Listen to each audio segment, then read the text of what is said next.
Hey, welcome back, Business 163 Personal Finance. We're now in video number 2 in our module on housing. And as you already know from the title, we are considering in this little video micro lecture the whole topic of renting. If you answered the first question for any set of reasons, I'm going to choose to rent rather than buy, then let's see if we can at least give you a little bit of guidance on some things to consider as you're thinking about renting. Whether you're renting an apartment or renting a home, renting a condominium, renting whatever type of structure it is, what are some things that are common for us to consider when we think about renting? Well, realize first of all, what are you paying for when you are applying to rent an apartment like this little sign here, right? A studio apartment. You are paying for the privilege of using the space on a monthly basis. And while the term of the agreement may be for 1 month or for 6 months or for a full year or more than that, you are paying every month for the privilege of using the space. And your use of the space will be according to the terms of a legal contract which you are entering into with the owner of the property. So realize you are embarking upon a pretty serious legal agreement with someone who owns this piece of property. You will never own that property. You are simply paying for the privilege of using the space within the constraints of certain terms and conditions. So you can see here, you are agreeing to comply with a whole list of rules, policies, and acceptable behaviors. And quite frankly, there are many tenants who do not take into account the fact that there are pretty severe and serious legal consequences to violating the terms of that rental contract. And so it is not something to be entered into lightly. You really should know exactly what are the terms of this legal contract you are signing your name to and agreeing to comply with. All right? So that's what you're doing when you are trying to rent an apartment. Some basic suggestions: read the contract. Read the contract. Read every paragraph, every sentence, every term. Make sure you understand every single paragraph and clause in that contract. And if you don't understand a particular point, ask. If you don't like the answer, then ask if you can negotiate that particular term. If you are looking for an apartment and there is some term or some condition in the rental agreement which would find it impossible for you to comply with, or you're simply unwilling to comply with it, then you have to realize either you're going to ask to negotiate that clause in the rental agreement to your satisfaction, or you really shouldn't be renting that apartment. You should not be signing that contract if you cannot willingly comply with everything you are agreeing to comply with your signature, right? It is a pretty serious deal. And I just know too many renters who don't actually read every single clause of the contract to their own peril. And some of them get really terribly surprised at the end and realize, oh my goodness, I didn't know I signed that and this is what it meant. Yeah, so make sure you read every page of the contract before you enter into that lease. Here are some things to consider. Well, first of all, how much is the rent? That's a rather obvious one, right? How much is the rent and when is the rent due? And quite frankly, if it's due on the 1st, is there some sort of grace period? If I forget to pop the check in the mail, do I get a couple days grace, or is it late on the 2nd, right? How long is the contract for? Is it for a 1-year lease? Is it for a couple of months? Is it a month-to-month lease? How long is this contract for? And what happens at the end of the contract term, right? Because there are some lease agreements in the state of California that when the 1-year lease expires, if no party does anything, it simply converts into a month-to-month lease. It doesn't automatically renew into a second year. And so you want to read and ask, what happens at the end of the contract term under normal circumstances? You want to know how much is it to move in, because that cost will probably include more than simply the first month's rent. It may include first month's rent, it may include first month's with a security deposit, it may, all sorts of different permutations of that. And so you want to ask, what's it really cost to move in? And what am I paying for with that big check? right? How much of that is a security deposit?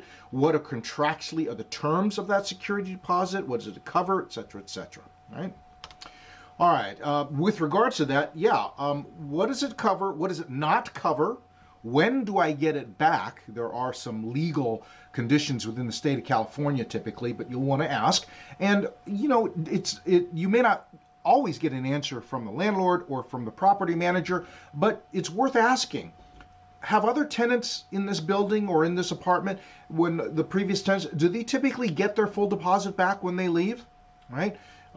You want to know if there's a track record that perhaps the property management or the landlord may answer and say, yeah, I mean, everyone here the last several years has left the property in great condition. I refund entirely their full deposit. Or typically, no, we normally have to deduct X amount for repainting the place, cleaning the carpets. You want to know up front. Right, the time to talk about these things is up front before you sign the lease agreement, not afterwards when they already have had your money for a full year, right? So you want to ask those kinds of questions. You also want to ask what is included in the rent.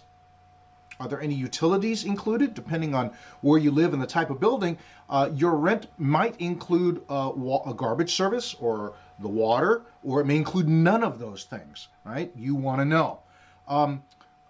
Where do I park and how many vehicles do I have parking spaces for, right? You see the type of large apartment complex pictured in the photo I've included on the slide, right? Where they have, covered outdoor parking stalls, and typically an apartment is normally assigned one stall. Hey, you got multiple vehicles, that's on you. You only get one assigned parking space, right? But you want to ask, where are these parking spaces? Are they assigned?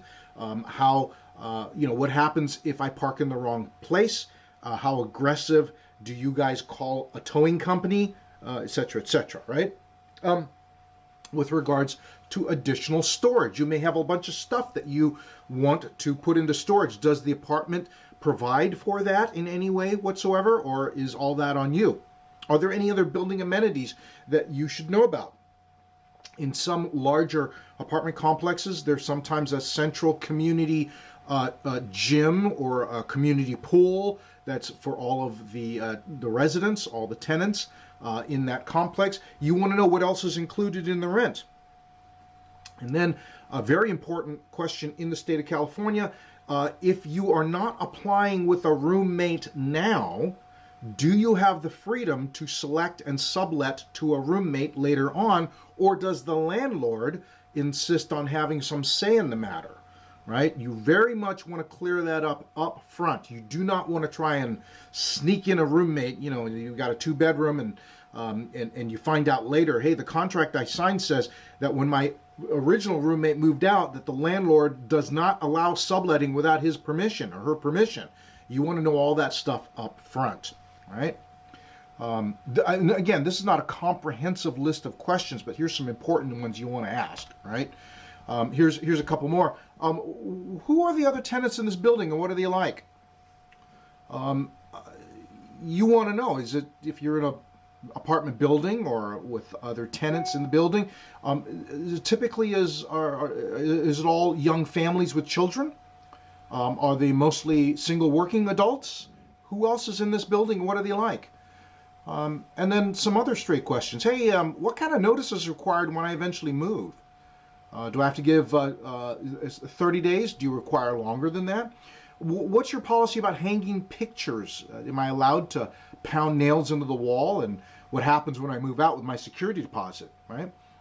What's your policy and if I decide I want to get a pet later, right?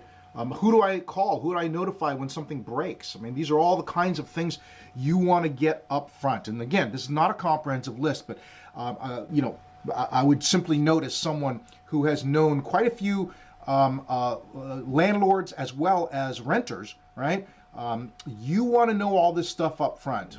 You don't want to be trying to get clarity on a rental contract, well, years after you originally signed it, when your back's against the wall, right? You want to know right up front and then make an intelligent decision. Hey, is this really the place that I want to rent? Do I really want to enter into this legal contract with this landlord, this property owner? Or are the terms really so inflexible or so difficult for me to live with that this is really not the right situation for me, right? Remember, you have the flexibility, you have much greater flexibility and mobility renting instead of buying to really find a situation that you can really live with and gladly adhere to the terms of the lease agreement. All right, well, I hope that's helpful. Just some basic guidelines.